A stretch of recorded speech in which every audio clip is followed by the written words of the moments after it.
And we are live. Welcome, everyone. This is the Ends Justify the Memes, the show where the lowest of the low, that is, the most wretched of the wretched, and deplorable of deplorable, two white, heterosexual, Christian males from the American South, talking about culture, philosophy, history, health, fitness, and what it means to be a man in the 21st century. I'll be your host, Bill, and this is my producer and co host, Tank. So, crack open a beer. If we can get a beer open. and lend us your ear, because the ends always justify the memes. I got some beer in my So, eye when I cracked that. that's the way to do it. So, Tank, you sent me this article a few days ago, and last week, I believe it was, and uh, we talked about doing a show on it because our first show that we did was banned from YouTube immediately with technical errors, technical difficulties, of course. But let's let's get some background on this since you're the guy on this. Okay, so this article is actually written in 2013. Let me pull it up on stream here. What we got here. This article is written in 2013 by an anonymous, at the time, blogger by the name of Mencius Moldbug. He has since come out. His name's Curtis Yarvin. And so Curtis Yarvin, Mencius Moldbug, he began blogging, I believe, in I want to say like 2007 or so. Um, and he was just basically kind of talking about politics from a very different perspective. Some even call him the godfather of the alt right, although I don't know that he necessarily agree with that as much. Um, but so he's comes from a very interesting background. His parents were United States diplomats, um, and his grandparents were Communist Party members in the United States. Some guys from Brooklyn. So, and his grandparents were actually in the Communist Party or CPUSA that was funded by the Soviet Union. They were a member of that party from like the 20s to the 70s. I mean, like lifelong members. He talks about this a So lot. he got to see from the inside, like Yes, how exactly. So these things work, right? so he grew up in the progressive household, uh, a long line of progressive household, very entrenched progressivism. And then later, I guess he lost his faith or so, however you want to put it, and he became what he calls a reactionary. And it's not just we need to get back to the 1950s. It's kind of more of a we need to get back to the 1650s kind of outlook. So it's pretty interesting. The thing about this article that is particularly interesting is that it kind of called this whole culture war, cancel culture, hunt for fascism back like in 2013. So that's kind of want to send it to you. Right. Well, it's an interesting article. It is quite verbose. I am not any less verbose though, so we cannot read the whole thing. It's almost 10,000 words, but we want to hit some points on it. As far as the whole Nazi thing, I can't say I understood so much or even cared when I was like in my 20s, but since I've been much more politically involved, I have for sure realized and seen that the whole idea of Nazism and white supremacy and all of those things are just a diversion to cover up communist activities. And when you're talking about somewhere probably around 200 million or more people killed because of communism in the 20th century, and what the Nazis killed, I don't know, 10 million or 15 million maybe at most. And at the same time, most fascist regimes had nothing to do with race or racism per se. And the fact that their economic systems are essentially the same. It's just a little, like I say, if a duck, there's different kinds of ducks, right? And we can see a duck and know it's a duck. It's like a first principles thing. We don't have to try and say, well, it's something else. So yeah, I think we have this huge, big, gigantic false dichotomy in this country, and this article talks a lot about that kind of thing, I would say. Mhm. So, you got anything else on that, man? Um, Not really. I guess everything I'm gonna say we'll probably get into as we're going. I just kind of want to reiterate what you said. That's very important. Is that kind of called this whole you know Nazi ordeal and stuff, and how it's never really been a thing in America, but they act like it is. And he's going to get into that, and we'll get into that.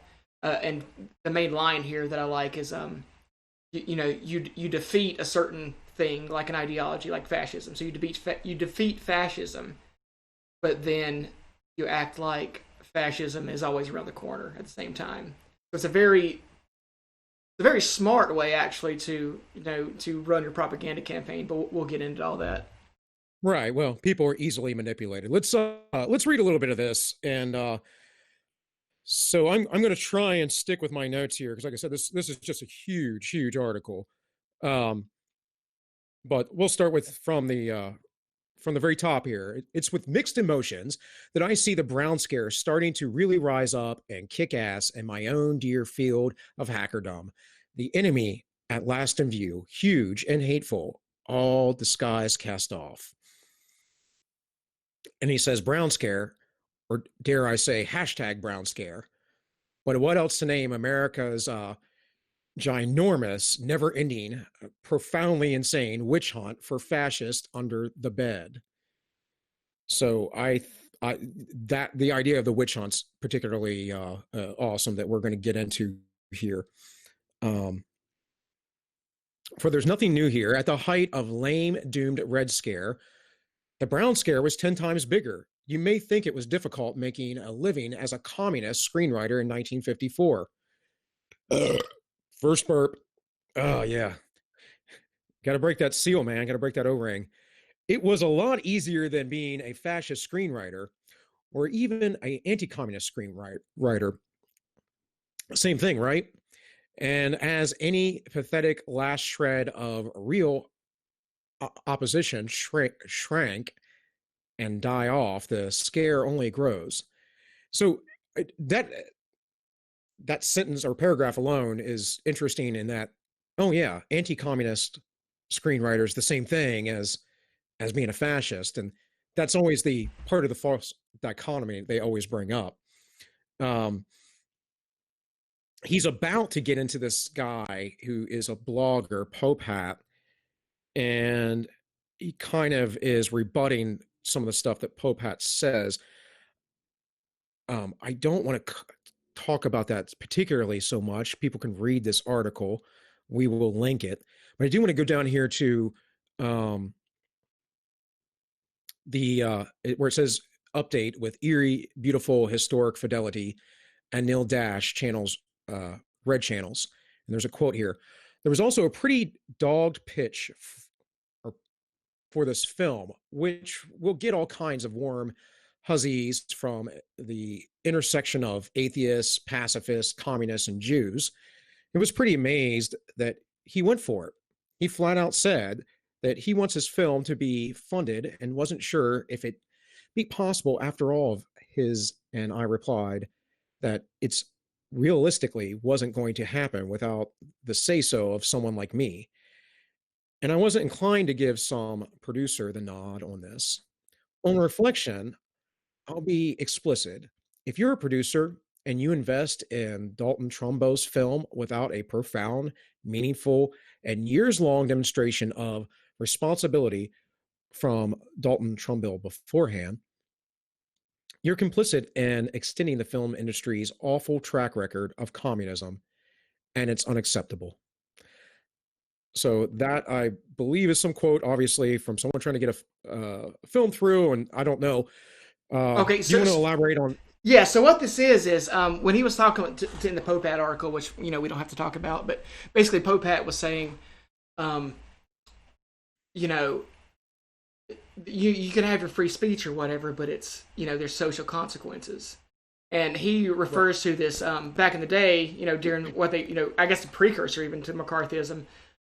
There was this court case called Falk versus Aware, and it's basically this guy who was kind of privy to what was going on in the screenwriters guild that was that was full of communists at the time, had basically called out a bunch of communists at a blacklist. This is actually where the blacklist comes from. It's not even a McCarthy thing. Right. And then so he says, I got all these names, and you need to be careful because these guys are communists. Well, he got sued, and he lost. So he actually had to, pay dividends out. Well, not dividends, but had to pay money out to,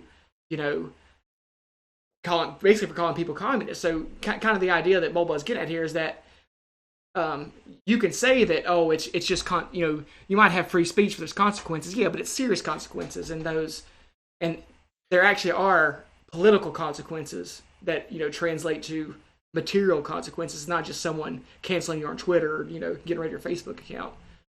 So kind of what he's talking about here when he says that this Anil Dash channels red channels, he took what was said in the, if I'm not mistaken, in the red channel in the red channels, this guy that wrote it when he was calling out the communists, she took basically word for word and switched it out instead of. Oh, you don't sound there for a second, brother. Oh, okay.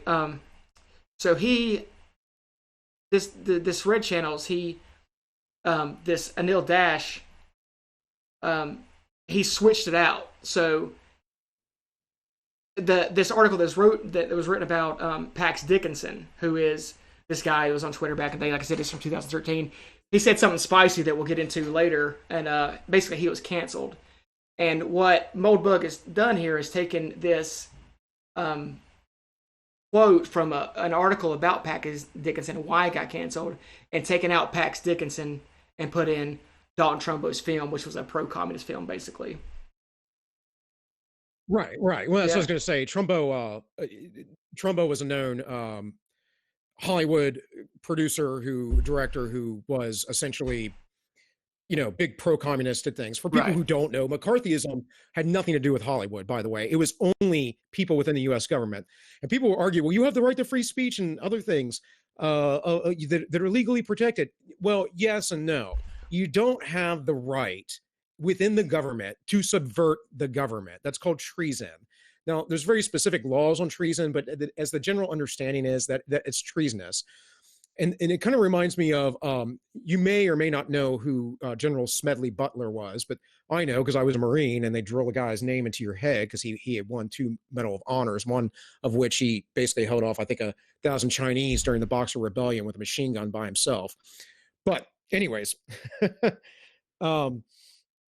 Smedley Butler was a big veterans' rights advocate after the First World War, and there was a group of people who came to him who were communist subverters that were trying to get him to lead this new army and to take over the U.S. And he actually went on the radio and exposed this.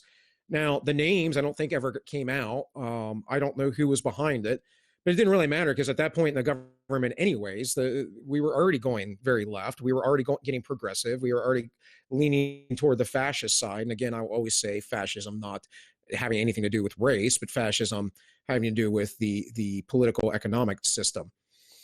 So, McCarthy was looking at people in the government, and there was a good reason for it. It's because the ideas of communism were everywhere. And even back in the day, the New York Times used to praise, well, they kind of still do, right? But they used to praise communism. And it wasn't really until Solzhenitsyn came out and some other stuff that essentially a lot of that stuff was debunked. And of course, a lot of people came from the old Soviet bloc since then and could tell their stories. But it's interesting you bring that up because Walter Duranty won a Pulitzer Prize basically for lying for Stalin, saying, "Oh, there's no starvation going on over here," and right. So if anyone ever listens to I think I might be too loud here. If anyone ever listens to Michael Malice, he's got a pretty nice podcast, and he says the problem with like conservatives is they want to say that the news is the mainstream media or the news or whatever has become fake. It's always been fake. Like, and that's kind of what Moldbug gets into here is that for at least 100 years it's been bullshit, and pretty much obviously serving a good agenda that we know now. It's just we're a little. It's a little easier to call it out in real time now because all these New York Times journalists have Twitter now and they can't keep their mouth shut, so they say every stupid thing that comes to their brain, and then we get to call it out in real time. Which back in the day we didn't have that opportunity, so it's kind of interesting. Right. And well, they also just echo themselves. They put out fake stories because someone said so, and their source was the person who had initially put it out without any evidence, without any scrutiny, without any, um, real thought to it. And they do this just to manipulate people's emotions. And it's pretty easy to manipulate people's emotions. I for sure, when I was younger, would sometimes screw with people because they would mess with me or say whatever, and so I would mess with them, but mostly like buddies, that kind of stuff. But I really don't have it in me to manipulate people. But there are a lot of people who think the fact that they can manipulate you, that they're superior to you because you're able to be deceived. So, and it's a bit of psychopathy, of course, but it is it's just a reality, guys. You know. Oh yeah, for sure. So let's get back to this text real quick, and again, I'll try and blow through this because even when I wrote down the notes, it's still just under 3,000 words. Um, but let's go down where it says memo to Popat. And he says most of what we call McCarthyism is a matter of social consequences. Besides the social consequences, or social consequences work for one and only one reason. There is an iron fist and the velvet glove. Being sued for disrespecting a privileged class, excuse me, a protected class, is not in any way a social consequence, but rather a political one. Hey, while we're chatting, could you remind me exactly how Warren Court jurisprudence derived the protected class from equal protection of law? I know the theory, actually, but it'd be fun to see if you can explain it. Obviously, he's talking to Popat. Yeah. Of course, he says it ain't nothing new. For quite some time in America, it's been illegal to employ racist, sexist, and fascist, and mandatory to employ a precisely calibrated percentage of women, workers, and peasants, because America is a free country, and that's what freedom means. Damn it! Yeah. Right? Yeah. Exactly. Mm. So that's one thing I love about this is how, you know, 2013. Let's see, what was I doing in 2013? I think I was in university, and I went to university late. So Well, I you still keep cutting out on me, man. can you hear me now? Yeah, I don't know if it's on the stream or not, so that might Okay. that might be fine, but I can't quite hear what you're saying sometimes. So Oh yeah, I think it's when I switch back and forth between these windows, so I'll try to avoid doing that. Um, all right. so the what was I saying? Okay, so he wrote, like I said, he wrote this in 2013. I'm trying to think of where I was in 2013. I was still trying to kind of figure out like where I stood politically and whatnot. And even then, the idea that where he says, it's actually been illegal to employ fascists, and it's been mandatory to employ, this what we call like protected classes or whatever. Um, and it's like he's killing it. Like that's why I love this guy. I really wish that conservatives were more aware of what he says because he's probably got the best insight on your opposition than anyone else, and he's kind of flown under the radar for a long time. Right. Well, I mean, I think the go to, and I always mention him as Yuri Bezmenov because he did such a fine series of lectures. The John Birch Society is also a very great resource. Um, and there's a lot of stuff, but it always gets labeled, of course, and classified as conspiracy theory because it's not like it's crazy because it's not like these globalist, uh, one world communist people don't write about their stuff. They do. They openly write about it, and um, you can read it, and then somehow, if you read their own writings, their own words, people like David Rockefeller, who says in his memoirs that, I'm accused of creating a grand global government conspiracy, blah blah blah blah blah, and he says, if that's the accusation, guilty as charged. I mean, how is that conspiracy? That's the man's own words in his autobiography. It's like Yeah, It- the one thing that I agree with Ben Shapiro, and this is literally the only thing, well, mostly the only thing, is he says, people want to throw around the term conspiracy theory, but people have been tried and convicted for conspiracy. Like, just because you say a conspiracy theory doesn't mean it's false. Um, and in fact, when we get into stuff in terms of like communist subversion in America in the 20s and 30s and 40s, there was a conspiracy and it was true. And, we know now that it was true. There's not really any denying at this point. So, you know, I wish you have conspiracy theories. It's totally okay. right.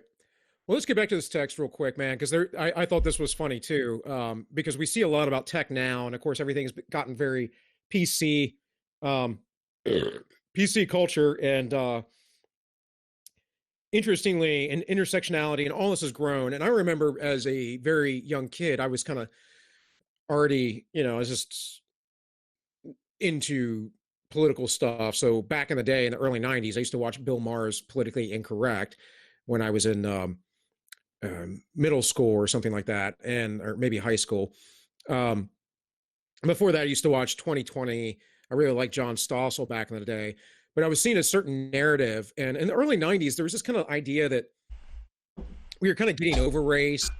I mean, there were the LA riots and stuff like that, but essentially, it was not a big deal. And there were things and there always will be because you have different kind of cultures coming up. And it's not necessarily racial, but just there's different kind of cultures that conflict. Um, but the PC era in the early '90s kind of came up, and then it just evaporated. And Jordan Peterson has talked about this.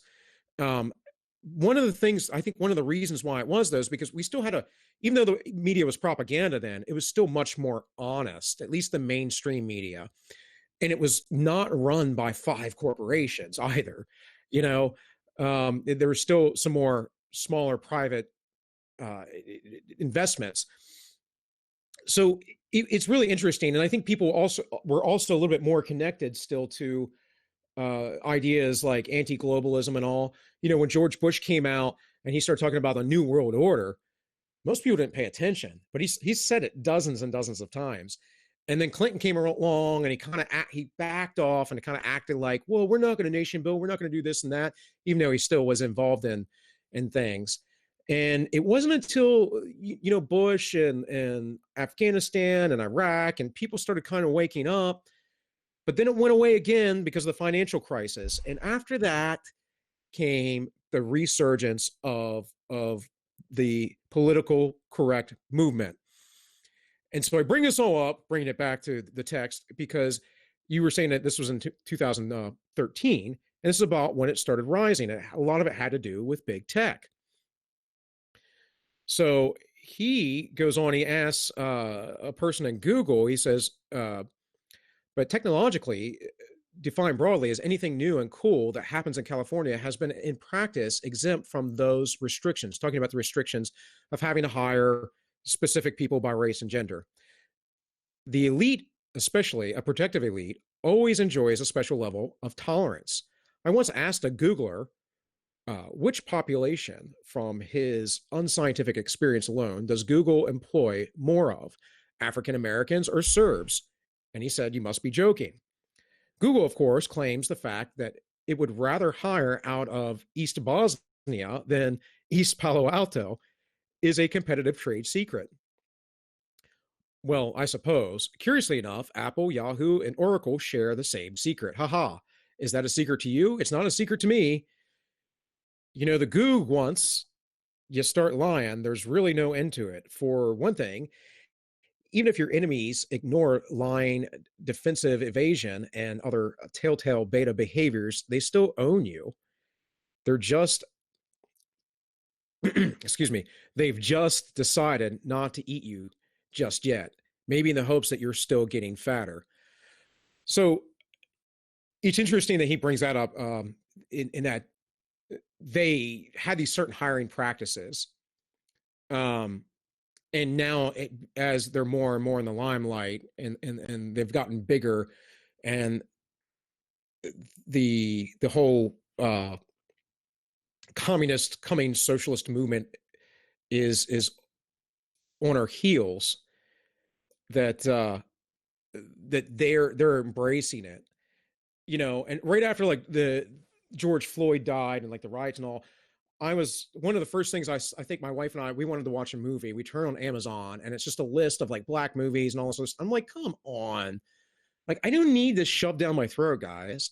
Like, I don't have any issue with your race or anything, but I don't need to sit there and be like, well, you need penance and you need to learn, you need this and that. And people think that they're radicals when this is a corporate movement. It's not just Google or any other tech company. It is all over. It's not just their censorship, but it is all over. It's from Coke to Disney to whomever. And I don't know. It's just really insane, man. So there's that rant. No, I mean that's good. What was it? Where was so just to kind of go off topic slightly. Ooh, I lost the page here. Bring it back up. There we go. Just to go off topic slightly, uh, Bill, would you believe it if I said that the leftists that have heard of Mencius Moldbug call him a fascist and a white nationalist? Oh yeah, yeah, absolutely, of course. I mean, I'm a classical liberal, dude. I'm like I'm like Bastiat, over here, and I am a fascist according to them. It's like, okay, yeah, I want to leave you alone and want a really tiny government that like has, just protects your rights, and Mm. I want you to be, rich and be able to make money. I mean, I'm such a horrible person, you know. So Um, yeah, I mean, of course. no, no, yeah. He so just to kind of lay out like kind of how this works out with this guy is, they're what they call sort of the dissident right. He's relatively well known. That's kind of anything that's that considers himself on the right wing that's outside of your typical Fox News conservative. Basically, is what they call the dissident right, more or less. Um, Inside the like mainstream right, he's not very well known. Inside the mainstream left, like your typical CNN, NBC, Mencius Moldbug is not even talked about. Period. And then there's a few people outside of the mainstream left that's heard of him. Um, some actually really like him. It's kind of interesting. You'll see some leftist accounts on Twitter that kind of agree with all that stuff he says, and then you'll see some people that are just think that he's the worst person to ever exist. And if you can go watch interviews with him, he recently did one with a leftist by the name of Justin Murphy, who was a um, university professor that ended up leaving. He's one of the leftists I actually like listening to. Um, and he did a very nice interview. He cried like 10 minutes into it. Like the dude's very human. Right, But right. he's hated by a lot of people. Specifically, there is a book that was written a couple years ago, I think, called Neo Reaction: A Basilisk, and he's talking about Moldbug and Nick Land and that guy you mentioned. I forgot his name with the Slavic name. I don't know in what conversation, man, We're because we get to. early. We were talking about earlier. You mentioned him in this stream earlier. I'm trying to remember what his name was. Talking about conspiracy theories. Oh, well, I talked about the John Birch. Oh, Yuri Bezmenov. Yeah, I'm pretty sure that he's one of them too. So there's this book written called Neo Reaction of Basilisk, and he lumps this person lumps all these names together, and of course it's all hatred about these thinkers.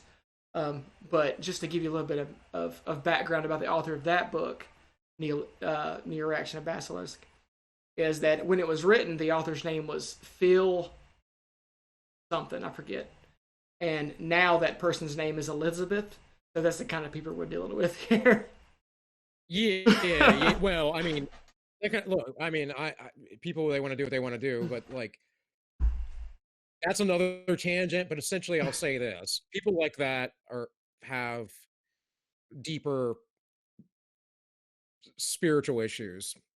That's a soul issue, in my opinion. I went on But that whole tirade to say this. Moldbug, for the people who are paying attention, seems to be pretty well accepted. I've been drinking too much. These beers are like 8%. Um, but I used to do that. I'm a lesser man. I mean, if I go to a bar, I might get an 8%er, yeah. but that's another thing. But yeah. So he's pretty well accepted among those who've read him. But there are some serious detractors. But we can kind of get back into it. I just wanted to give a little tangent there.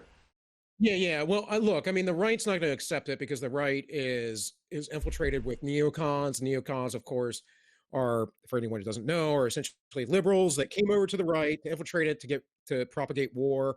Because at the time, the war was, or the left was very anti-war, which is weird because the left is, as far as Congress and the president has authorized war all throughout the 20th century, has always been a Democrat. But whatever. I mean, I don't, I look above the left and right. I look at people, and I would see where most people on the right would not go into certain ideas like this. And most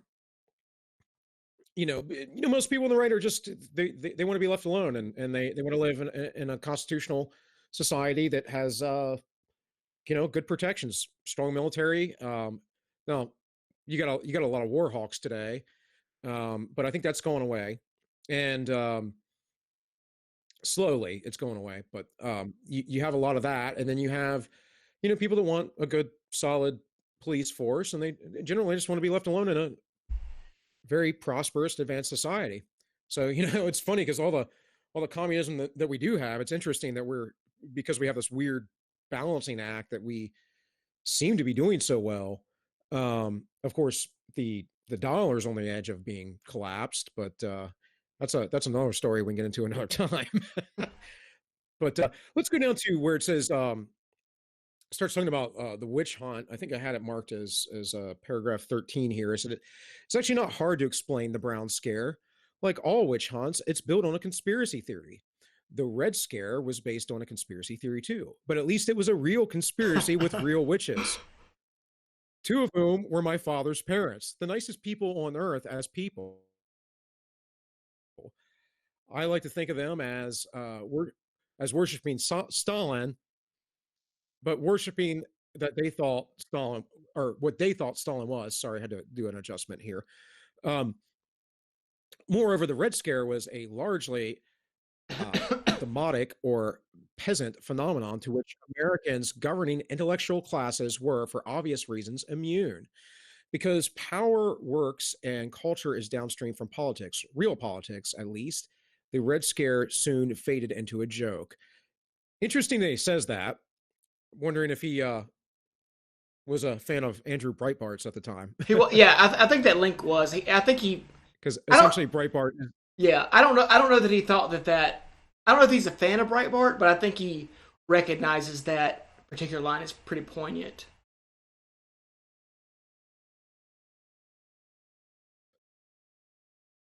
Yeah, it's a link to the Washington Examiner, so Yeah. which is a generally right-leaning publication. But yeah, and then he talks about as a mainstream conspiracy, fully in the institutional saddle, the Brown Scare is far greater and more terrifying. Unfortunately, no central statistics are kept. But I wouldn't be surprised if every day in America more racist, fascists, and sexists are detected, purged, and destroyed than all the screenwriters who had uh, prospered under pseudonyms in the 1950s.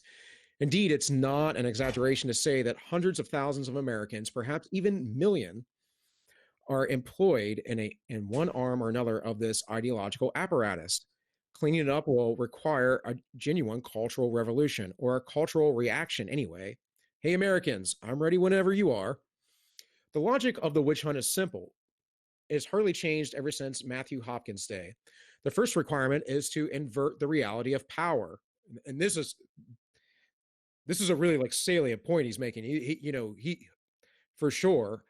I, I mean, I see it as a witch hunt as well, but the fact that he's saying, well, no, it's just it's the it's the mind screw they do to you, right? They invert the power structure. They essentially say, "Oh, we're not." No, no, no. All the fascists, all the evil people are in power. I can think of this like in terms of Trump, right? Where because he's demonized because essentially he's an anti-globalist, and he kind of wants somewhat more of a constitutional type government. And that seems to be my assessment of Trump. You know, he's not perfect in a lot of ways. He's not who I necessarily want, but you know, he might be the battering ram, the apparatus that we need to maybe get things back on track if that's possible. Um, but instead, what they want to do is say, "Oh, he's a fascist. He's a this and that, blah blah blah." But yet, they've investigated him under nothing, under nonsense for years. They've stirred up all this crap in the media, and then they keep going along the line. Well, he's the American president, the most powerful man in the world, and it's like, really, really influential, sure, some power, absolutely. But it's not like we don't have two other branches of government and a ton of bureaucracy, a corrupted FBI, CIA, and other agencies out there. I mean, come on. You know, who really has the power? No, So, no, anyways, no. back to the Yeah, text. I think what he's getting Power to. at its I'm sorry. Go ahead. well, go ahead, man. Go No, ahead. I was just gonna say that I agree with you that this point coming up is probably the best um, point made in this whole article, and I think it's one of those things I was saying before that conservatives, you know, especially outside of especially mainstream conservatives, like if you're the kind of guy that's like, look, dude, I just bought a Harley, like, you know, Trump 2020, you know, me myself, I'm Kanye 2020, so I'm a little bit outside the mainstream. Um, you know, this is the part to pay attention to because it kind of gets into this, you know, Alinsky's rule for radicals, but it kind of shows you how it works. So yeah, you can go ahead. I just wanted to make that point.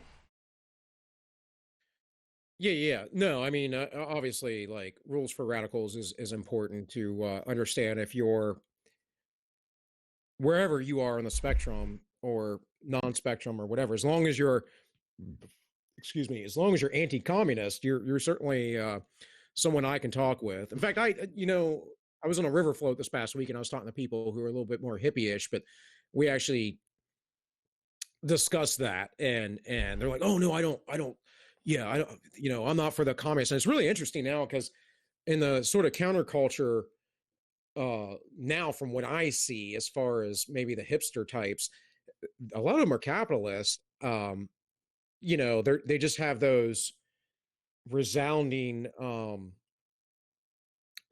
like anti-racist notions and stuff like that. So it is really interesting to see how that's changed so much over the last couple of generations. But let's get back here to the text here. It says, power at its most basic level is the power to harm or destroy other human beings. The obvious reality is that witch hunters gang up and destroy witches, whereas witches are never, ever seen to gang up and destroy witch hunters. By this test alone, we can see that the conspiracy is imaginary, brown scare rather than real red scare. Think about it. Obviously, if the witches had any power whatsoever, they, they wouldn't waste their time gallivanting around on brook, being burned right and left, for Christ's sakes. Priorities. No, they turn the tables, lay some serious voodoo on the witch hunters. In a country where anyone who speaks out against the witches is soon found dangling by his heels from an oak at midnight, with his head shrunk the size of a baseball. He wouldn't see a lot of witch hunting, and we know there's a serious witch problem. In a country where witch hunting is a stable and lucrative career, and also an amateur pastime enjoyed by millions of hobbyists on the weekends, we know there is no real witches worth a damn. And you know, he can keep going on stuff about this and some other points. Again, people can read this text. Um, but as far as the witch hunt goes, I mean, yeah, if fascists really had, or let's say racist fascists, let's be more specific. If racist, fascist, anti-Jewish, anti-black people mindset had power in the U.S., why why are why aren't those communities being completely obliterated? You know, Why? Yeah, that is this is kind of the what I think of like the just fucking perfect like encapsulation of what this article is talking about. And I think this is where you and I are going to disagree a little bit. To me, this is completely a postmodernist thought in that it's deconstructing how we understand power. Um, explain that a little bit further. What's a postmodernist thought? so when we talk about like postmodernism, one of the main things to talk about is let me back up. I am not a postmodernist, but No, I know that. yeah, Yeah. but yeah, but I do see postmodernism, the philosophy thereof, as kind of a I guess like useful heuristic sometimes in terms of understanding things.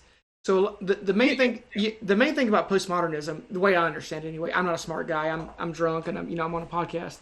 But um uh one thing is like understanding power and understanding meta narratives. So we kind of get this idea that one of the meta narratives in the United States is that we all have power because it's democracy. Every one of our votes matters. In their swing states and stuff. We can kind of gloss over that for the moment. What Mencius Moldbug here is kind of talking about. He's kind of deconstructing where power comes from, and what he's getting to is the knowledge, the truth. I feel like is that you as a general right wing person, you don't have power in this country, period. You can talk about democracy, you can talk about activism, whatever. You don't have it. You do not get to define what these terms mean. Twitter leftists can call you a fascist. You don't have any way to circumvent that. They have more power than you. They get to define, when he talks about, what is power other than the ability to actually hurt people, they can cancel you, you can't cancel them. And I think that's a pretty important thing to think about in terms of, if you're thinking about getting into politics, you're thinking about doing something to change, the circumstances of the United States. You've got to come from that point to realize that you're not in control. And the people that are in control hate you. And you have to internalize that and think about that and realize that before you can really make your first move. Well, on postmodernism specifically, of course I reject postmodernism. The idea that I understand the idea of meta narratives and all this stuff. Mm-hmm. Look, I mean, on my other channel, check out my other channel, people, all minus one, all minus one, my other channel. Anyways, on my other channel, I was quoting Nietzsche today, and a lot of the things that Nietzsche said was a deconstruction of meta narratives. And that's always been around. That's really what philosophy is. What postmodernism is to me is this idea that we are just going to burn everything down to the ground and we're going to do it in some philosophical, contrived nonsense. Somewhat like listen to Eric Michael Dyson speak. He speaks gibberish. He speaks Oh yeah. gibberish that's halty sound and I look how intelligent I am because I can do a word salad. It's like, dude, you're just an idiot who thinks you're better than other people, and you think that probably communism is a good way. So I get what you're saying. Your point is that in this article he's essentially putting that like debunking of the narrative out, but I don't really see it as postmodernism. Really annoyed me months and months ago, might have been a year or more now. Nick Gillespie of Reason Magazine had an interview talking about postmodernism and saying, "Oh, well, it's really not that bad." And it's like, dude, please, like, I get it. You're like king libertarian guy, but like, please, like, what are you saying? Yes, people always question narratives. That is the heart of philosophy, the search and the love of truth. So yeah, I just don't buy that. To me, what postmodernism does is the idea is to destroy the very things that make us human: logic, reason, our emotions, our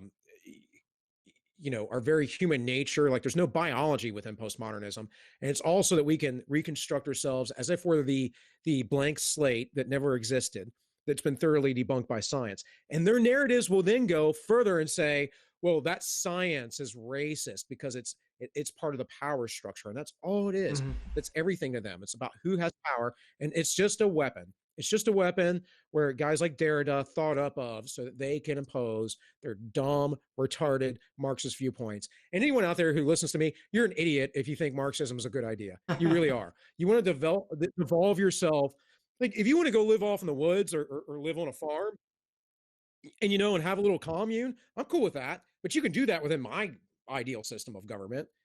I can't do that in yours, and or I can't live freely and trade freely in yours. But all communism is this you know de-evolution towards basic primitive tribalism, and it comes out of, well, one, it's always existed, but it also comes out of these ideas that these rich aristocratic type people like Marx himself were spoiled brats, and and essentially they're going, oh, wouldn't it be great?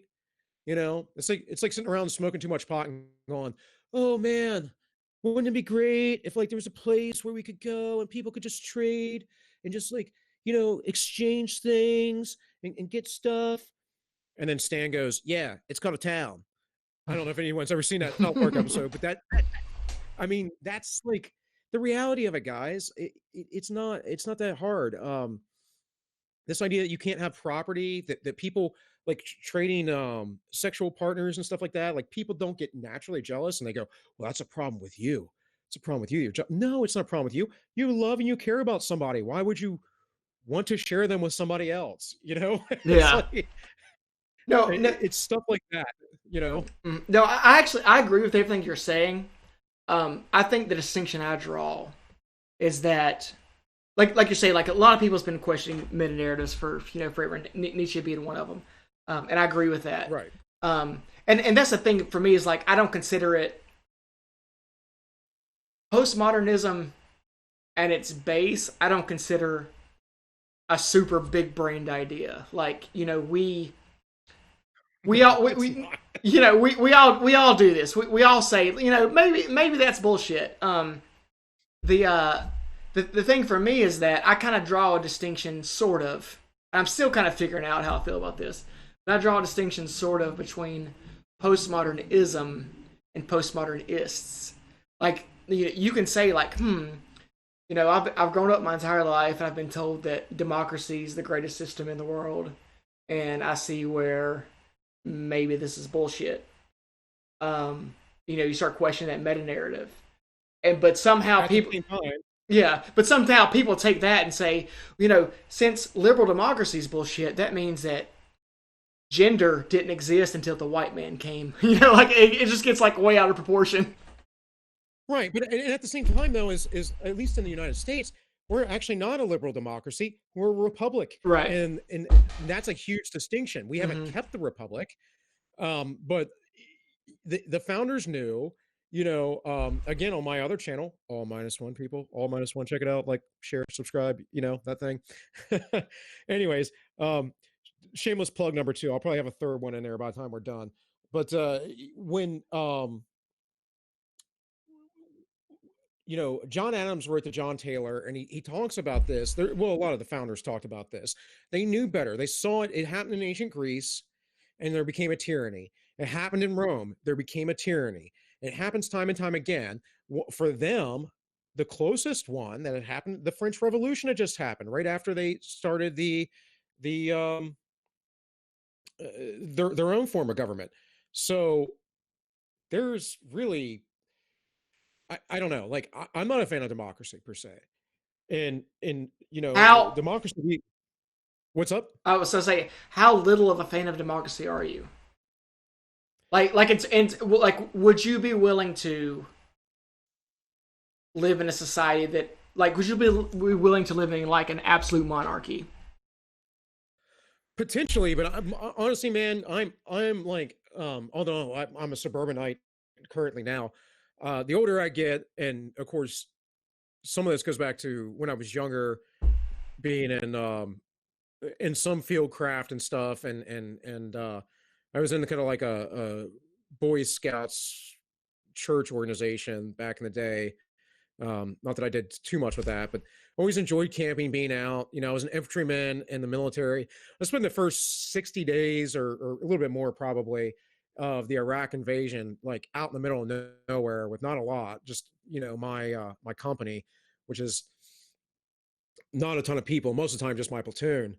Um, so I can live off the land, man. I really don't I really think that the problem with the American society now or Western society is we don't have those adventurers. We don't have those people who are willing to. No, we do. Don't get me wrong, but as society gets bigger, people want to be comfortable. They want to be passive. They want to be placated. They want to basically go, you know, drink a beer and watch the game at night when they get out of their job, and they don't care to work for themselves. They don't care to sustain themselves. And then they want to complain, like with COVID, when the supply chain breaks down and things happen.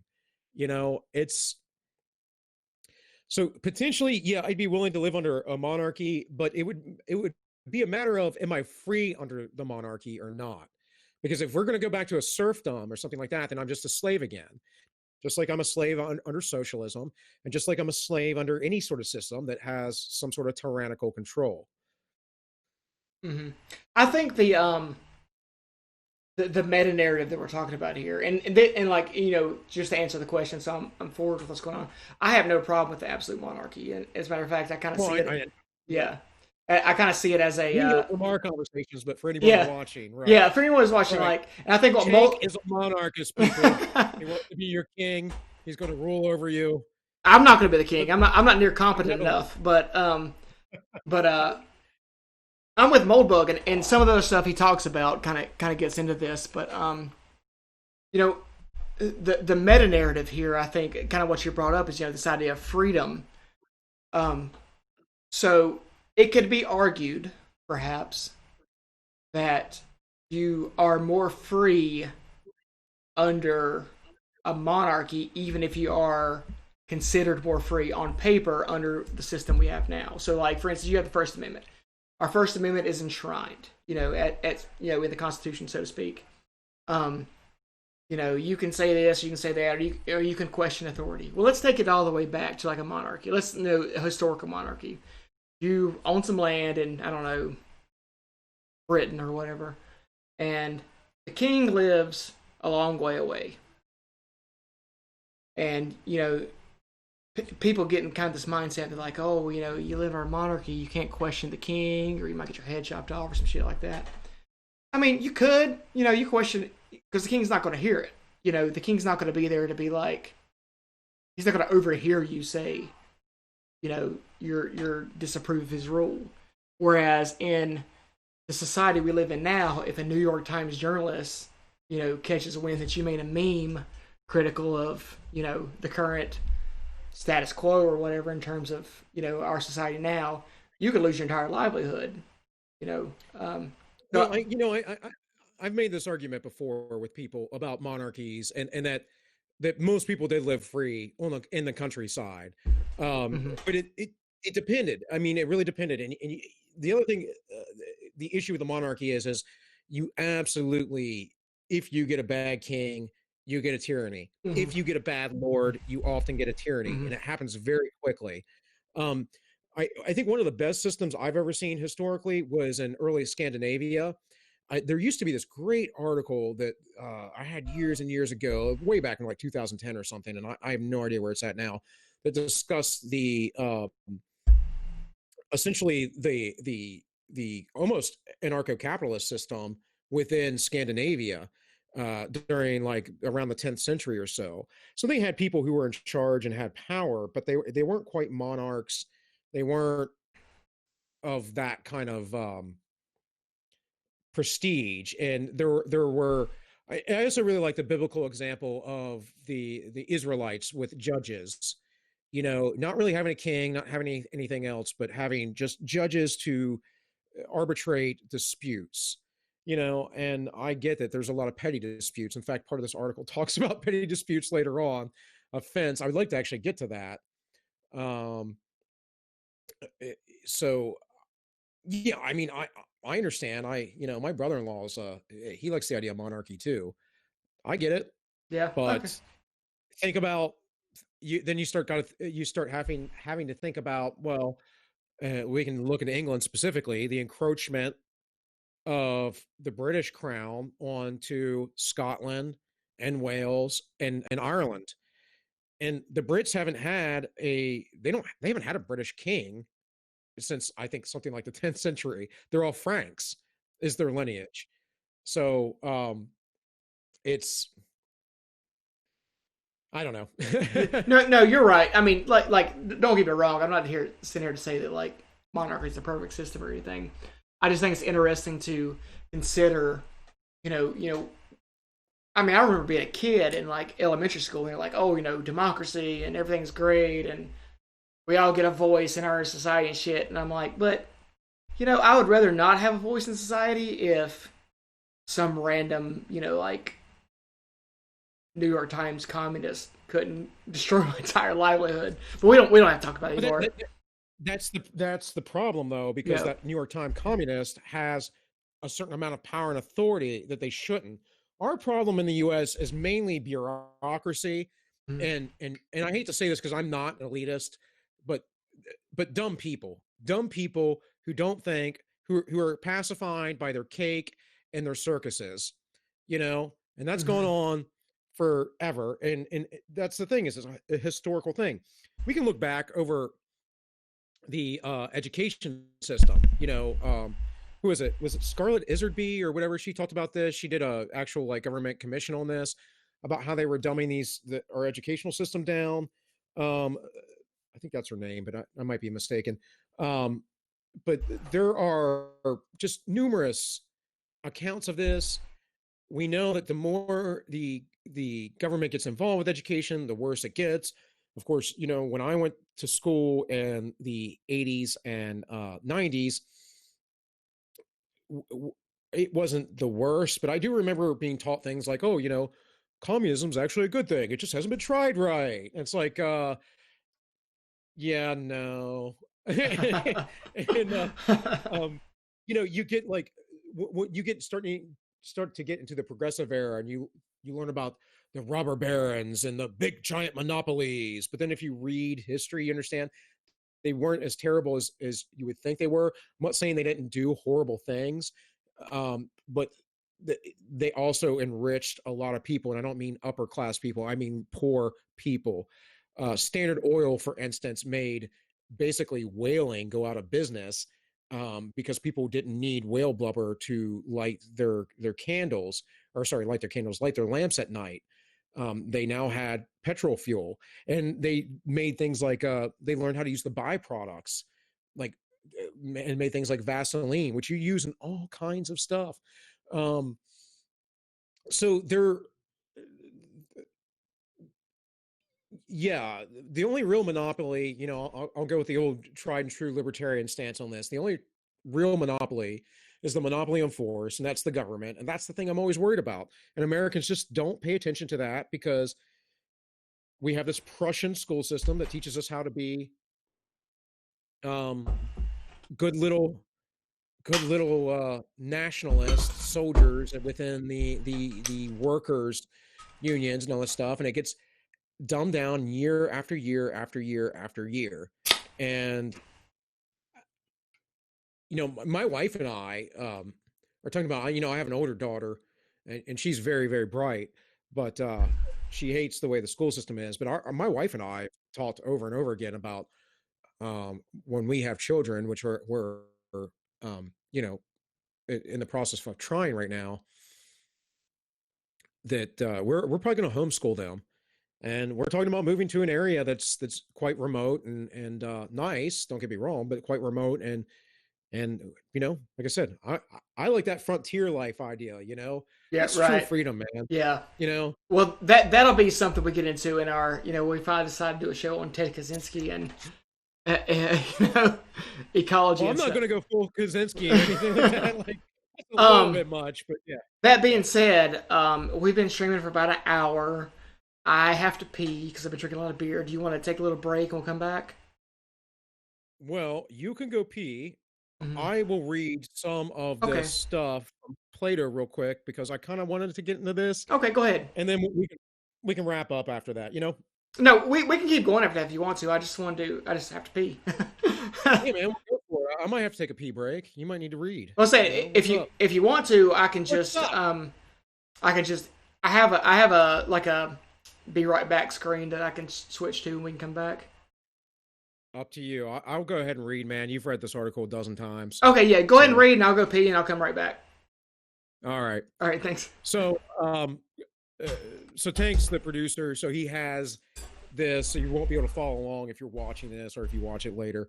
But we will, or you can look up this article. um, what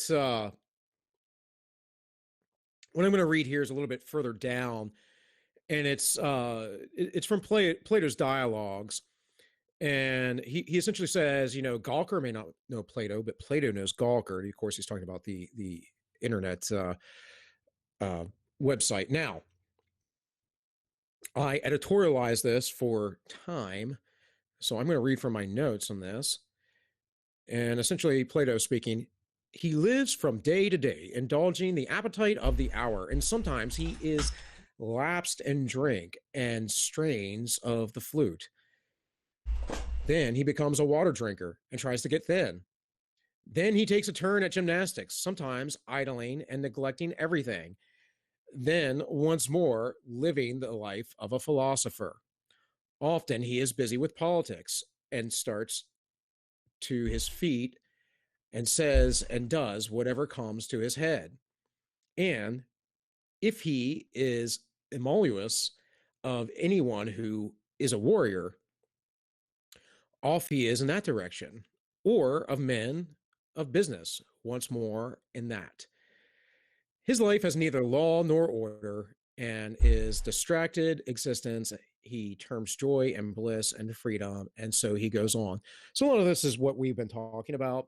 And that, these people drifting through life, they have no real purpose. They have no moral principles, but yet they just get caught up in these things. And so Plato's describing this, and this, of course, was written, what I can't remember off the top of my head, I think around 3000 BC. So, or sorry, 300 BC, 250, 300, somewhere around there. So, it just describes the nature of man and hasn't really changed much. So he continues. His life is motley and manifold, and the epitome of lives of many. He answers to the state which we described as fair and spangled, and many a man and woman, or sorry, many a man and many a woman will take him for their pattern, and many a constitution and many an example of manners is contained in him. Let him be set against democracy. He may truly be called a democratic man. Make a little adjustment here, guys. Okay. Last of all, he comes, the most beautiful of all, man and state alike, tyranny and the tyranny. These we have now to consider. In what manner does tyranny arise? That it has a democratic origin is evident. And does not tyranny spring from democracy in the same manner as democracy from oligarchy? The good which oligarchy proposed to itself and the means by which it was maintained was excess of wealth. Am I not right? And the insatiable desire of wealth and the neglect of all other things for the sake of money getting was also the ruin of oligarchy. So, we see this now with our political class. They just try to gather, wealth upon wealth upon wealth. It's quite absurd, in fact. Very few politicians avoid this. You might get someone like Bernie Sanders who finally acquires some wealth, or Joe Biden for that matter, because Biden never was much of a wealth acquirer, but he did have prestige, I guess, Yeah, despite that's him being gaffy and a liar. yeah. Not to get on too much of a Wait, tangent, you but back? yeah, I'm back. I've been back, bro. I can pee real quick. Oh, okay, I okay. don't wash my hands because that's feminine. I didn't have you pulled up on screen. I had the article pulled up. So, No, um, not to get on too much of a tangent, but I think when you're talking about a lot of people don't acquire wealth or whatever, but a lot of times it seems, in my opinion, that people will forego wealth with power. You know, a New York Times journalist living in Brooklyn, their salary doesn't go very far, but they get to cancel people. We're going to get into witch hunts a little bit more here um, as we go oh yeah, down. yeah. Yeah, so I think it's something just something kind of keep in mind in terms of like a lot of people get the idea that like my actions lead me to wealth rather than my actions lead me to power. And I think power in a lot of times is as valuable or more so than wealth. Um, Well, I think I don't know if we did this in a private conversation or talked on the first stream we tried to do that was taken down. But the right, but yeah, I'm close to DC, close-ish, and grew up around that area for a long time. And my wife, is basically based out of there through her jobs and all. And I've met a lot of people within the DC sphere, the political sphere, and most of them very young. Most of them on average are 10 to 15 years younger than I am. But you know, I remember talking to a staffer, and I can't remember for who specifically, but I remember talking to someone who was a staffer, and I know it was someone in Arizona. It was a congressman or senator in Arizona, and this guy told me that he makes, I think, $60,000 or $70,000 a year to do nothing. He says sometimes he doesn't even show up to work.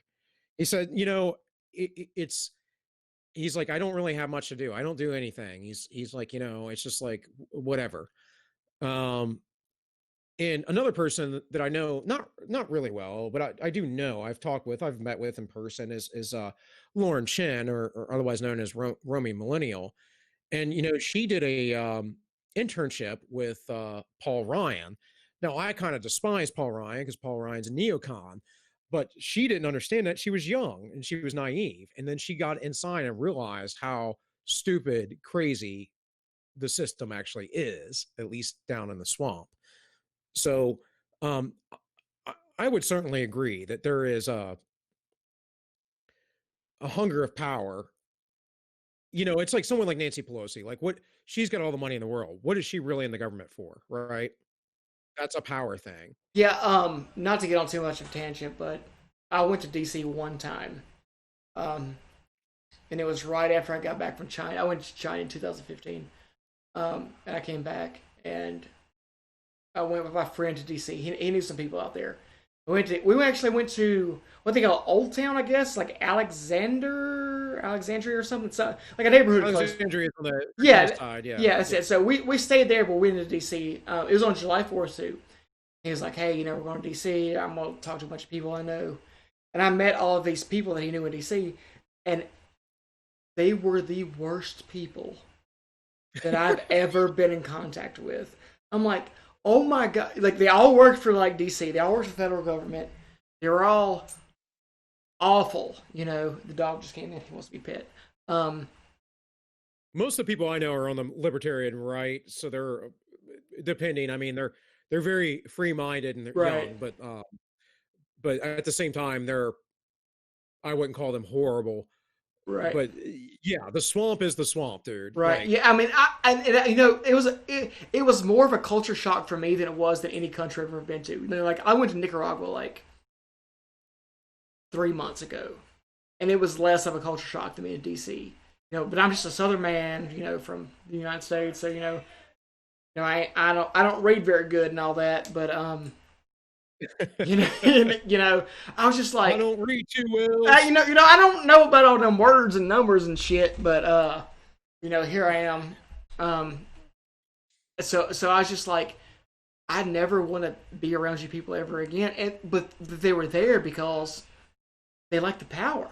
Like they had Yeah. this like and they always want to talk to me about politics, and my politics aren't exactly mainstream, so I didn't want to talk to them about politics, But they were like, hey, so how you think about this issue? How you think I'm like, never speak to me again. I want you to die. Not really, but how it is.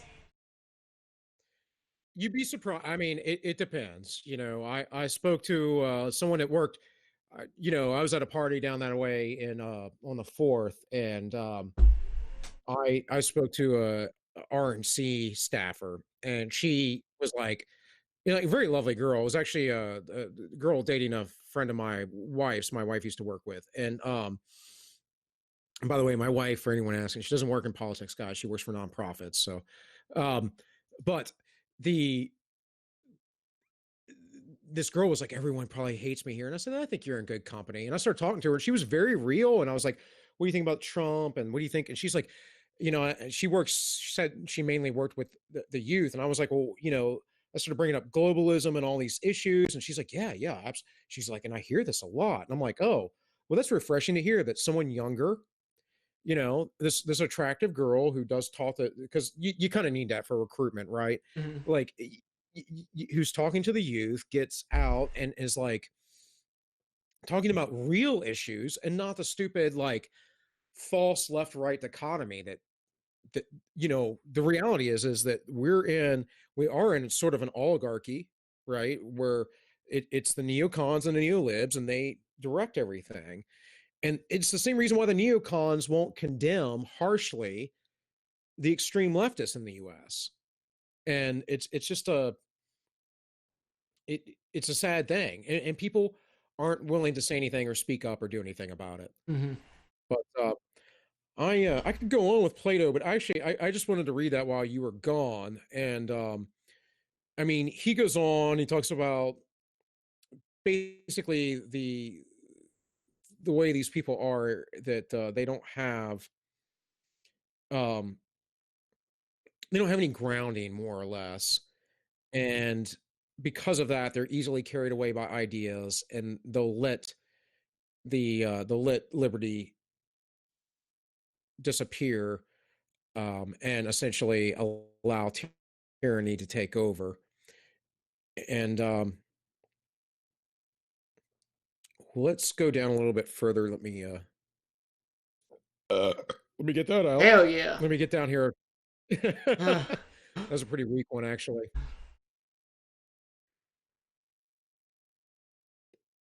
So let's go down just below that. If you can pull this up, this is an this is uh this is the author of the article. In any case, from Plato's dialogue, we see how the witch hunter can invert the reality of power and present himself as the underdog, fighting back against the gigantic and all encompassing conspiracy of witches.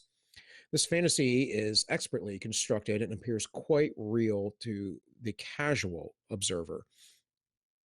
The primary technique is to present the natural order of human society, which the revolution has in fact totally overthrown, and order in which the young respect the old and the inexperienced follow the accomplished. The dogs obey their owners as the existing order. This is really interesting because it's probably why Nietzsche came up in my mind to do a video on my own channel, and that was that Nietzsche kind of talks about this. And I don't agree with everything he has to say, but at the same time, like I was talking about his master slave morality, and this is something that he talks about. He's like, the master morality has essentially a respect for tradition and the elders and all those things. At the same time, sometimes tradition and the elders are wrong. Like in our current society, I think a lot of our elders are wrong to have allowed the government to build itself up this way. yeah, But I also see how. Go ahead. yeah, Yeah, what you just said is very poignant. And I think that that comes down to who are our elders, and you know, if you want to blame it on the education system, you want to blame it on whatever. Our elders are no longer Plato and Socrates and insert whoever you like here. Our elders are George W. Bush and like these guys, that we don't really see past the last 30 years or 40 years, and a lot of times, and I think that's kind of a detriment to how we view the world. Right, right. Yeah, well, I mean, there's the meme, the boomer meme. I mean, that's why it's there, because there are people Right. who recognize that. Uh, they recognize that these people sold themselves out to have a comfortable life. And then on top of that, culturally speaking, they didn't raise they didn't raise their children. I consider myself a Gen Xer, but I could technically be on the end of millennials, um, although I have nothing in common with millennials. Um, but the boomer generations raise their children, a lot of them, in such a way that was overly protective and not thinking, and you know without any sort of spiritual religious grounding, just all kinds of things. And of course, this is not all boomers. And then you go back to the silent generation, and why are they called the silent generation? Well, basically because they weren't heard. They had nothing to say or contribute. um I think oh man, I can't remember his name. He's a great YouTuber, Academic Agent. He does a little series on this. Academic Agent, some guy over in England. He's got a very, very pleasant British voice, and does great videos, especially on economics and things of this nature. So go check him out if you are interested in stuff like that. But Tank, you got anything else on that, man? No, Like we can keep going, and then I'll sure I'll have something a little bit later because we're getting to the good stuff here in a minute. right, right, right. Eh. The profession. Well, let's get back to the text, right? The professional witch hunter, who is in fact a petty bureaucrat, a tool of power, and a bully for hire, appears to himself as a sort of daring rebel against the great conspiracy. Moreover, because this natural order both used to exist and is always striving to spring up against Horus's pitchfork, it can be portrayed as the ruling order with great fictional nuance and detail, even after a half century plus of permanent revolution. Furthermore, if you can present a natural force as a human force, it is possible to attribute almost infinite power to the witch conspiracy. Jews, for example, cause droughts. It's easy to see how strong the Jews are. It hasn't rained for months. Throw the Jews down the well. Right? Yeah. Well, I mean, it's true, man. I hate when people get on this like Jew thing. Yeah, I Mm-hmm. get it. I get it. There's a lot of Jews in media and banking and stuff, and okay, I get it. But they're not the ones who's. It takes everyone to be complicit, Right. and they aren't the only ones directing it. And not everyone with wealth and power is Jewish. All Right. right. Right. Yeah. It's funny because like I was saying before that this guy has been called a fascist and white nationalist, even though he has Jewish grandparents. He's part Jew himself. He's obviously like drawing like where these ideas come from. He's got a better understanding of anti-Semitism sort of than a lot of like your general mainstream person does, and yet he's still demonized, by certain groups and whatnot. Well, he's probably white passing, so it doesn't count. Oh yeah, he's totally like if you watch the interview, the dude's he's white. He says like and like he's got worse speaking patterns than I do. And I'm three beers in right now. So it's kind of I mean he's smart. He understands this stuff, but anyone outside of the main, there's something about there's a guy called Michael Millerman who is a. Are you familiar with Alexander Dugin? The name. I don't know, not off the top of my head. Okay, so let me No. let me just give a slight tangent. Alexander Dugin is like the main philosopher in Russia right now, and he is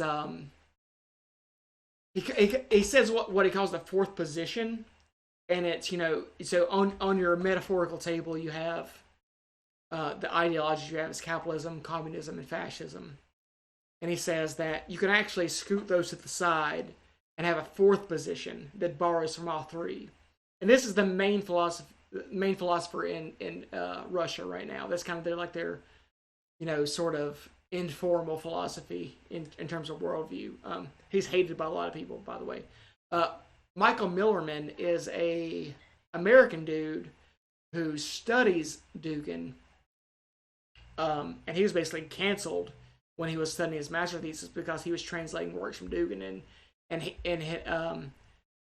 what he says. The point I'm getting to here is that anyone, lots of people can criticize capitalism, but anyone who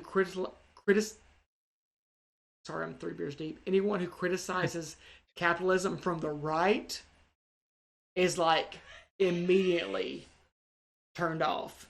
And that's kind of what Moldbug does in some cases. And that's kind of like where he's at, is that, he's got a very reactionary, as in before the modern age, outlook on the world. And that's kind of why he's demonized. Well, I think it's a matter of defining terms. Like capitalism is a term that is defined wholly and solely by Marx. Right. And the fact that we use it is absurd. I use it. I mean, it's just in common parlance, like you're going to use it. But the reality is it's free markets and free trade. Look, we don't have a capitalist system. Anyone who thinks that we do, like common parlance, I'm going to say capitalism. But the reality is we don't have a capitalist system. If we did, like we wouldn't have a centralized bank. You can't have capitalism with a bank that controls interest rates. I'm Right. sorry. Right. But It's Bill, not the same thing. What? as I said before, you don't get to define these terms, right? Oh yeah. Yeah. The left, Yeah, the left on everything. you don't have the power to define what capitalism is and what capitalism isn't, and that's kind of what this whole article is talking about, right? Is that you know kind of describing what we haven't really got to it yet, but it's kind of describing where power comes from. That's what witch hunts are about. Is that anyone who veers too far off a certain like spectrum, they are the witches. They got to be burned as it goes. But we'll keep going. I didn't mean to, completely. I know it's no big deal, man. Yeah. By the way, I don't know what happened.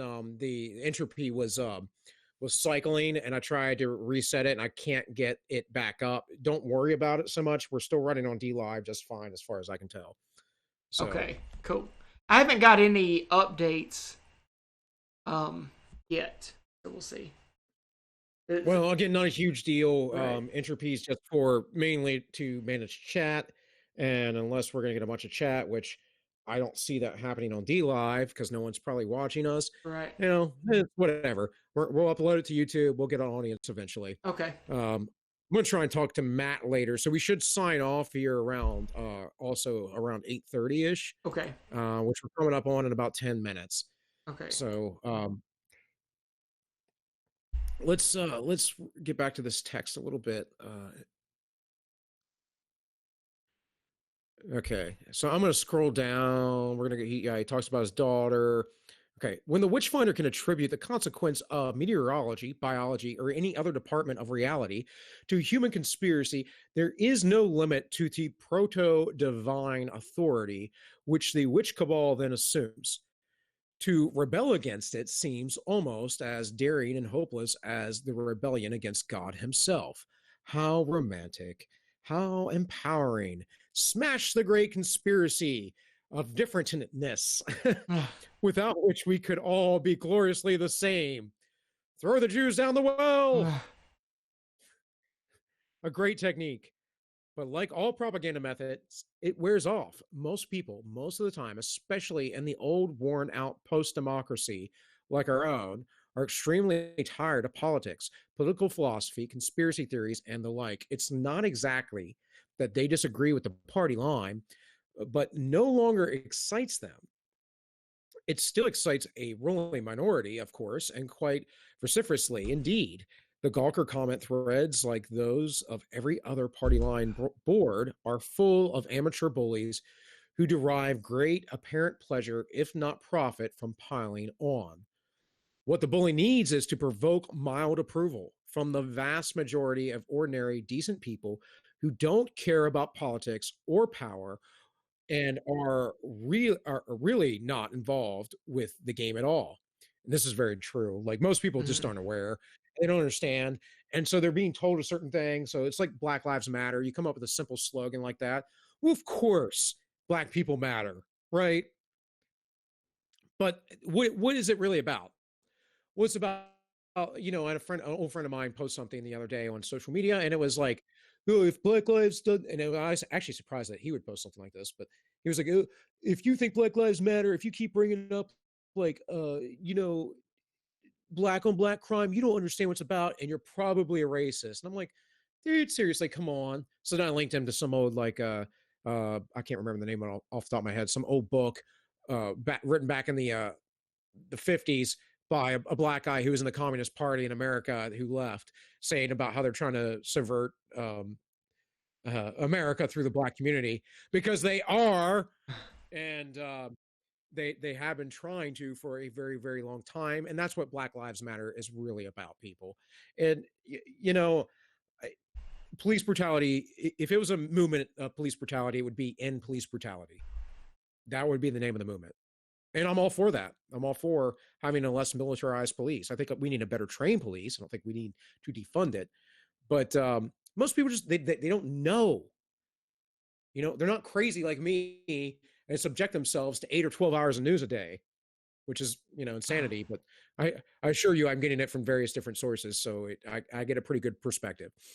But I'm not the norm. I'm I'm a little crazy. And again, I'm not elitist, but the reality is Tank keeps saying he's not very smart. He is a very smart guy, actually. But like, I know I'm in the upper percentile as far as like IQ goes, and IQ is not everything. But my only point is that uh, um, I think actually largely it's because of my dyslexia. I see big picture, big patterns, big things, and you can't escape it, people. There is a reality that's going on in the world, and it's not tinfoil hat. It's written about. You can read about it. It's all over the place. You can read an article like this and see the truth in it. That you can't be a bully without power. And I really hate bullies, and that's probably the other thing. It's part of my personality. I really hate bullies, and because I really hate bullies, I'm a little guy. I grew up, I get into fights a lot. I always won, but the reality is that I would get fights a lot because I'm a little guy, and I kind of have a little bit of a temper. I mean, not so much these days, but when I was young, and I would put up with people's crap. I'd put up with it, put up with it, put up with it, put up with it, and eventually, it's like, you want to unleash the beast, man? Put me in a corner. Not a good idea. Not a good idea. And I'm not I don't like violence. I don't want things to devolve into violence, but they already are. And if you can't see what's really going on, like a lot of people are just like, oh, I'll be quiet and pass the buck. And okay, they're still going to come for you. They're still going to come for your children. They're still going to take your job. You know, Tim Pool was talking about this the other day, but on my other channel, it's third time I've plugged it, so it's What's it? probably What's going it to be called? this. What's that So other channel called? all minus one. John Stuart Mill's famous essay. Anyways, but I did talk about this. Like they will come for you, and you can be quiet and hope you don't have you get to keep your job. Yeah, that's not going to cut it, guys. They'll still come for you. You can hope to be the lucky one. They're still going to come for you. They're going to come for everybody. And if you're not brave, at least to speak out and say no, like I don't expect you to be able to do a ton of things. I don't really. I mean, votes are for sure manipulated. Look at right now. Any idiot that believes that mail-in voting can't be manipulated is just an idiot. It's like, come on.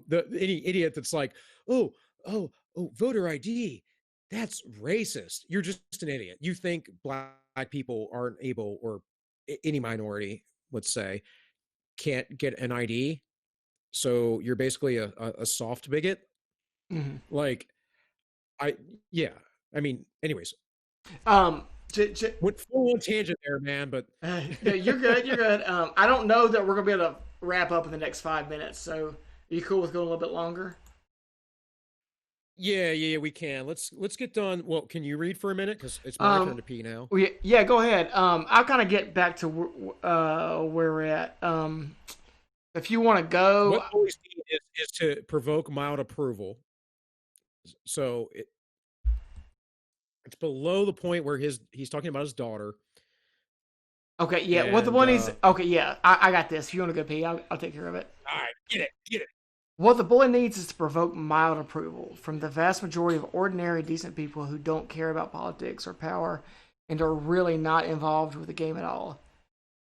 It's this abuse of common decency that offends the most about the witch hunting process. The ordinary observer does not really believe in the witches, or disbelieves in them either. Rhetoric about black cats, third nipples, and secret meetings with Satan does not make much impression on her at all. But what she knows is that Goody Hannah is a strange, mean old lady with no husband and a snippy tongue, who smells funny and sleeps way too late into the morning, and once yelled at her when she was a little girl. Left to her own devices, our decent observer would never think of reasoning from this to the proposition that Goody Hannah needs to be drowned. On the other hand, when the crowd, consisting mostly of decent observers, is about to drown Goody Hannah, she's not about to speak up and stick her neck out. For a strange, mean old lady with no husband and a snippy tongue, that no one speaks of course, is more or less than the witch finders need. So what he's going to talk about here is that these people that are in a position of power, what they need, or what they don't need, or mainly all they need, so to speak, is that, if they're persecuting someone, they don't need you to approve completely. What they need is that you don't disapprove so much that you speak up. So if you're someone, kind of to break it in, if there's someone that you don't like or you don't really care that much about, who's getting arrested for something that may or may not be, outside the realms of legal, like they got arrested for, I don't know, minor drug possession that they really shouldn't suffer for. Someone who cares a lot about that person will speak up. Someone who doesn't really know that person or care that much, or maybe has been offended by that person in the past, isn't going to say anything. That's what he's saying. The people in power, that's all they need, is for someone not to say anything at all. Right, and that's just it. Is people don't say anything because they're afraid. Um, let's jump down to a little bit where he starts talking about microaggressions. You didn't get there quite yet, right? I couldn't quite I hear you. don't think so. First line it says, curiously, 2,000 years before anyone had ever heard of microaggression, a bunch of old white guys called the Romans considered this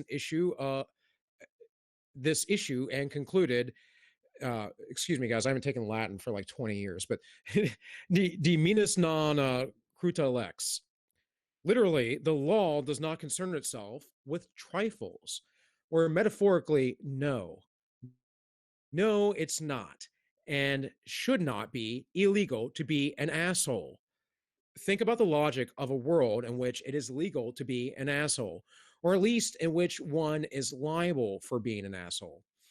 Anyone could sue anyone else at any time for being an asshole. In this world, you dick isn't an insult, it's a tort. Nice. It's a factual claim that, if proven true by a court of law, pays damages. And of course, he says, of course, we know the Romans were a bunch of ignorant, heteronormative dicks. The Greeks, too. Plato, Socrates, Aristotle, morons.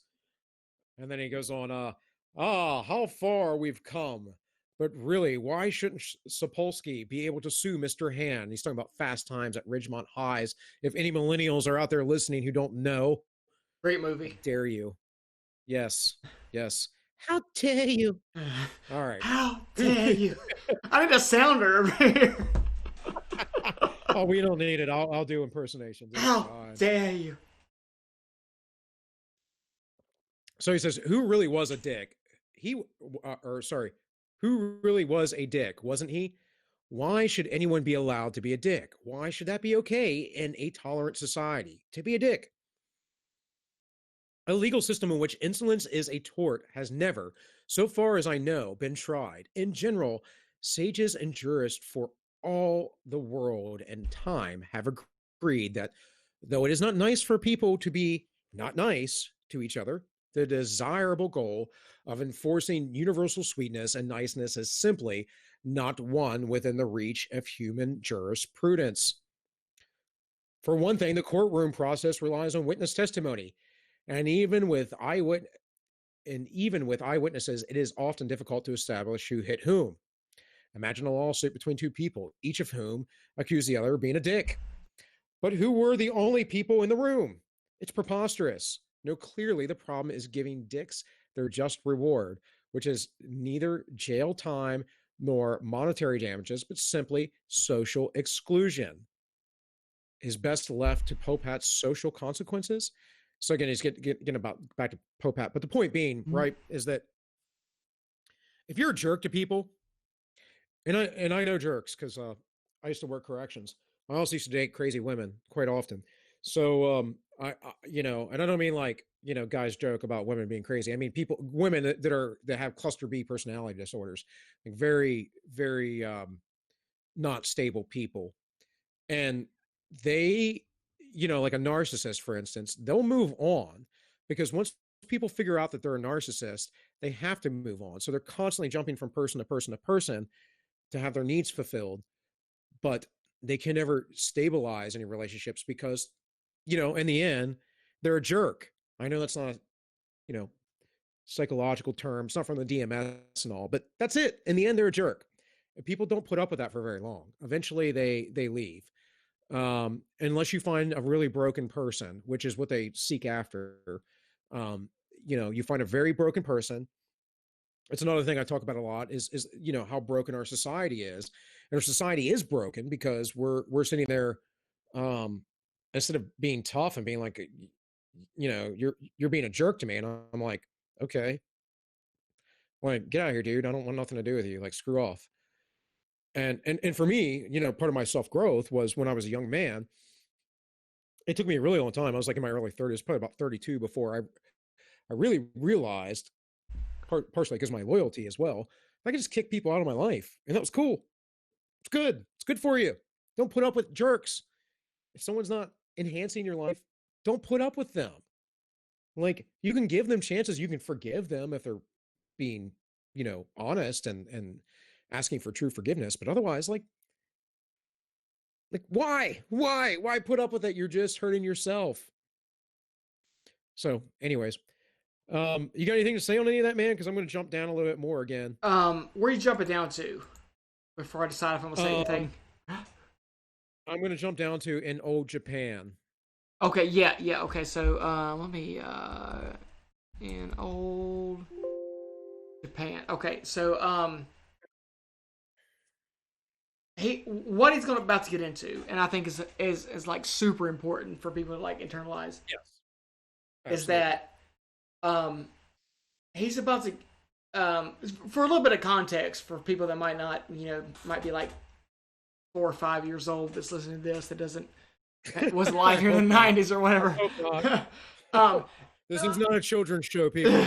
the part that we glossed over is that Pax Dickinson did a very or posted a very spicy tweet, and that he said, something along the lines of Mel Gibson's about to post or about to film a new movie or something like that, where Jesus Christ gets Yeah, I wasn't going to cover this. yeah gets anal raped by a pack of N words, and so basically what he says is that what Moldbug gets into is that this tweet is offensive. It's offensive to a lot of people. It's offensive to Christians. It's offensive to black people. It's offensive to women. But the fact this offends the Christians is the problem. The reason why Pax Dickinson, 3 beers in, by the way, got canceled for this is that he offended black people and women. Um, and so the idea that you can offend some people, Christians in this example, and not offend other people is actually a very old concept. It's just not a concept that we consider that we have now. So we think like free speech or whatever that you can say whatever you want to without any consequences. But actually, there's certain groups that if you speak out against or you offend, you will ruin your livelihood, as Pax Dickinson did. So I think we're getting into it, but I just kind of want to give some background on that. Yeah. Well, I mean, look, the reality is like earlier in the article, there are protected privileged classes, and uh, that's what he's about to discuss here. So in the text, it says in old Japan, it was illegal to be an asshole. Or sorry, it wasn't illegal to be an asshole. It wasn't even illegal to be an asshole to a samurai. But it was illegal to be an asshole to a samurai if you weren't a samurai. See how it works? You might say the samurai were a sort of protected class, a system not at all unique to old Japan. Always and everywhere, microaggressions against the protected class is hazardous to your health. And this is completely true. If if you were a serf and you offended a samurai, he could kill you and there was no legal recourse. If you were in ancient Rome and you were a soldier who wasn't necessarily even a citizen yet, because some people were citizens, they might have entered the military, but a lot of people entered the military in ancient Rome to become or to become a citizen, and you had to serve for 20 years to become a citizen. But if an ancient Roman soldier was offended by you and he killed you, done. Yeah, that I think that's like the part to really drive home Whatever. here is that Not a big deal. So, you know,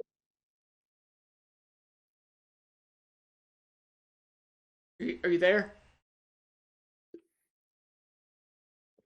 yeah, I'm here, Oh, man. Did I sorry. cut out or something? Yeah, you cut out a little bit, but what I was gonna say is that the point to really drive home here is that um, you know he's talking about in the past there was this two-tier system of sort of free speech or sort of like ability to offend, and kind of so he's saying that like in the past, like if you were a samurai, if you were part of the same class as a samurai, you could talk shit to a samurai, and it was what it was because you had the power to be able to say that.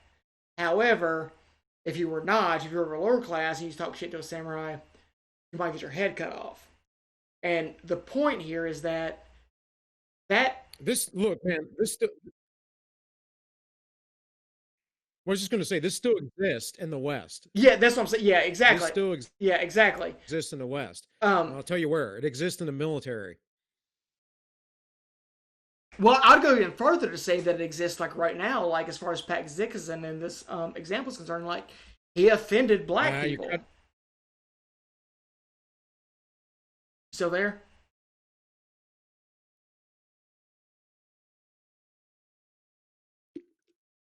you're kind of cutting out on me as well.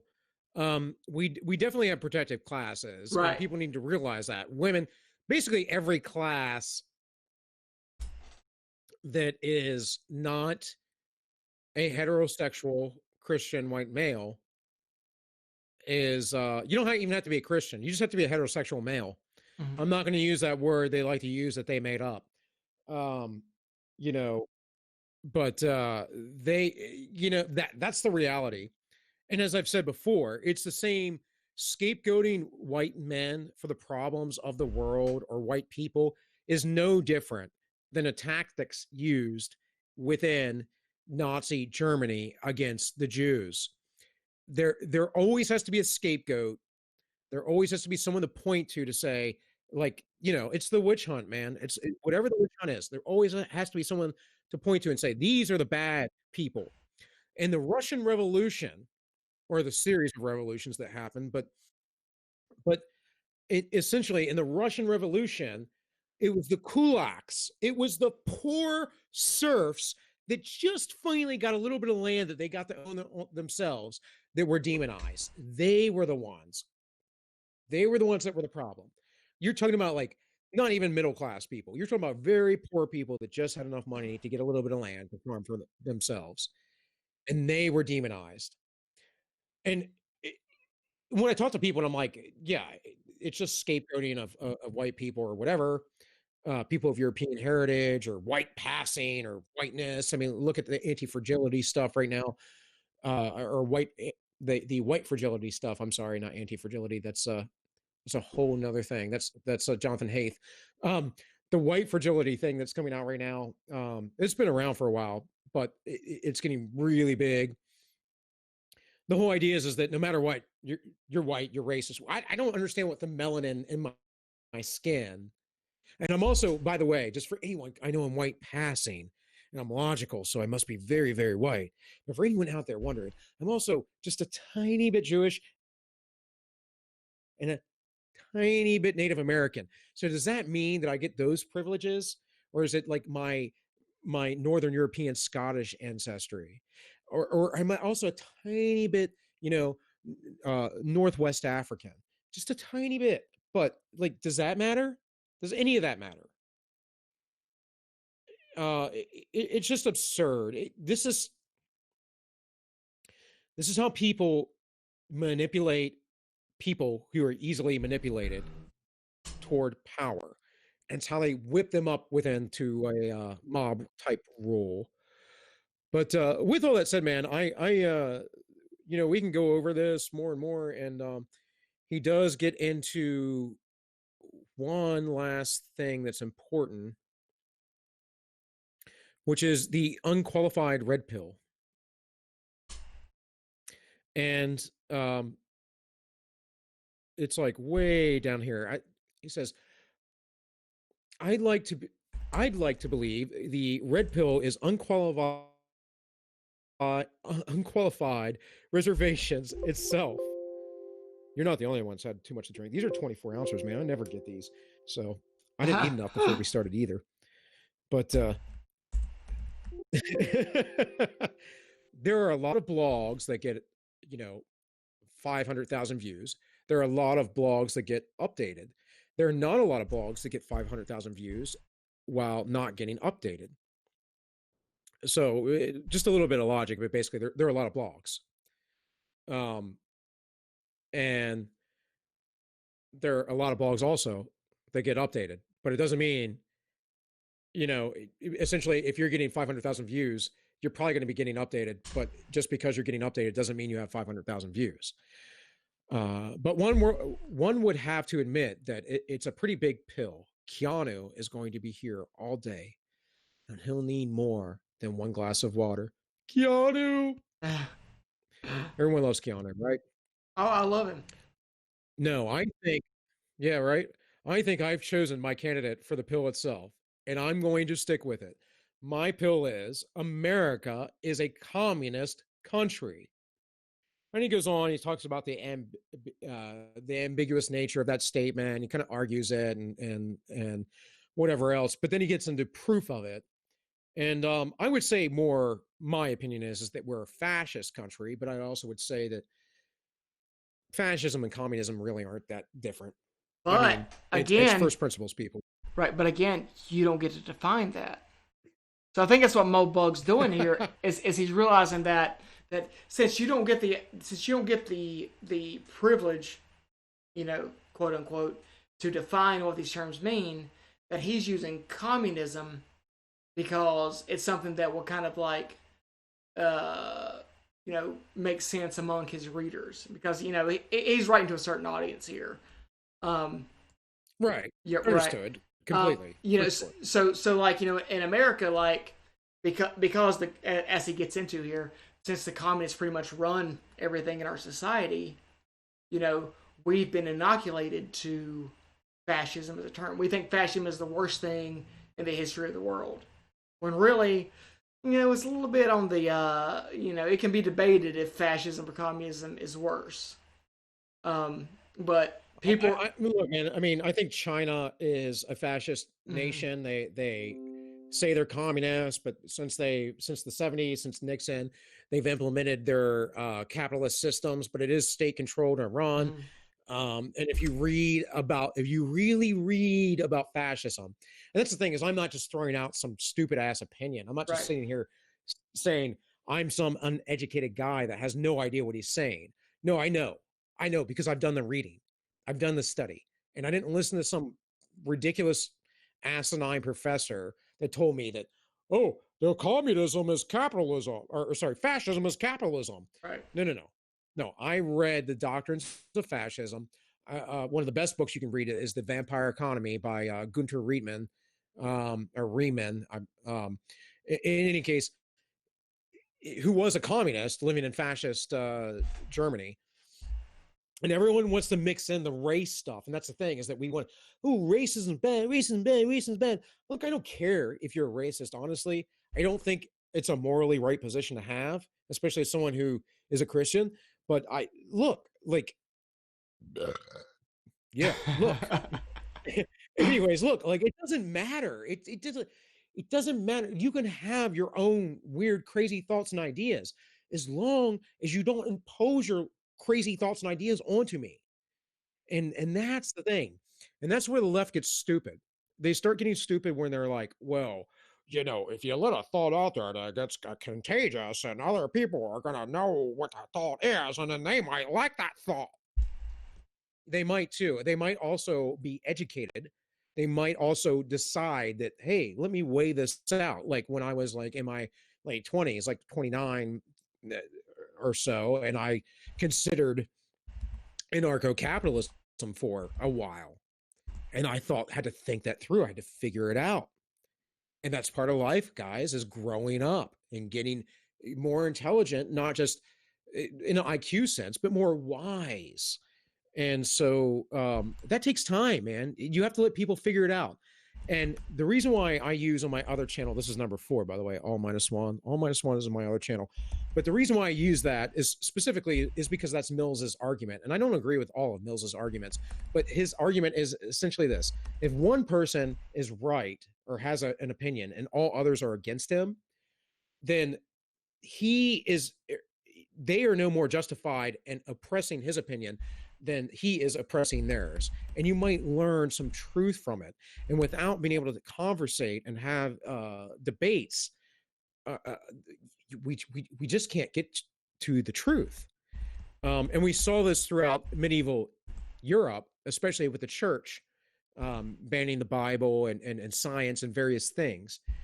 It's just not a good place to have for a strong society or good society or just society.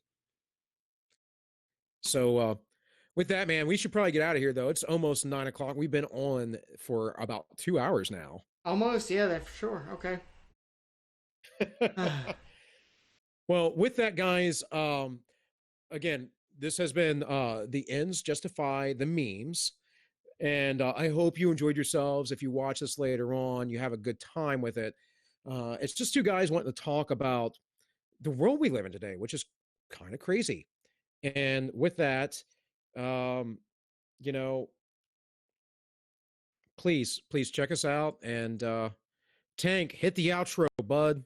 I will do that. All right, everybody, peace out. I walked away from the Republicans back in 2006. Once we gave them a trifecta from 04 to 06, they spent like drunken sailors and they became, basically Democrats. So I walked away from them back then. Then they, half the country's wealth was stolen in broad daylight. September of 09, nobody goes to jail except Bernie Madoff, and he was stealing from his own people. Then, of course, they ushered in Obama to normalize Marxism in the United States of America, teeing it up for Hillary to do us in.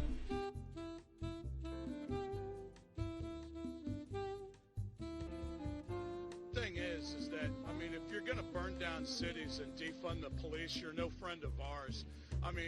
These people are the same people that rigged an election, rigged an investigation, and rigged an impeachment process against the American people, and they lost all three. They voted for a guy named Obama not once but twice, and he stole everything. That's why they were down on Epstein Island raping and eating those babies down there. Just look at the flight logs. They all knew who he was, what he did, where he did it. That's why they got on his plane to fly down there and do it with them. That's what the real problem is.